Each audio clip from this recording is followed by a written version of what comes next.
కొన్ని కప్పలు ఒక నిటారుని నిలువుగా ఉన్నటువంటి ఒక నిట్రాడుని పైదాకా ఎక్కాలని చెప్పేసి ప్రయత్నిస్తున్నాయంట. పక్కన కొంతమంది కప్పలేంటి నిట్రాడు ఎక్కడం ఏంటి, అసలు ఇంపాసిబుల్, అది అసలు జరిగే సమస్య కాదు అనగానే ఆ మాట ఎక్కడానికి ప్రయత్నిస్తున్న కొన్ని కప్పలు చెవిని పడ్డాయి.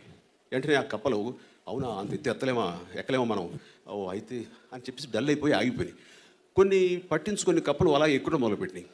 ఎక్కుతుండగా ఇదేంటిది ఆల్మోస్ట్ 1/3 దాకా ఎక్కినాయి, ఇంకంతే వీటి పరిస్థితి ఫినిష్, కిందకి పడిపోతాయి, చూస్తూ పడిపోతాయి అని అంటున్న మాటలు విని కొన్ని పైకి ఎక్కి ఆ కాన్ఫిడెన్స్ పోయి అవి కింద పడిపోయినాయి. మరికొన్ని ఒక 5ో 6 చివరి దాకా ఎక్కడం ప్రయత్నం చేసినాయి. ఇక ఫినిష్ అయిపోయింది, ఇదిగో ఇంకా కొద్దిసేపటి కొన్ని పడిపోతాయి, చూస్తుండేసరికి అవి వాడి చెవిని పడి ఆ కప్పలు కూడా కింద జారిపోయినాయి. కానీ ఒక కప్ప మాత్రం చివరి దాకా ఎక్కి అక్కడ నిలబడి ఉంది. ఓ శభాష్ అన్నారు అందరూ. అది దిగొచ్చిన తర్వాత చాలా గొప్పగా ఎలాగ ఎంత ధైర్యం నీకు, ఎలా వెళ్ళిపోయావుంటే ఏంటన్నావు అందంట. కాదు ఎంత గొప్ప. సో దానికి చెవుడు పాపం.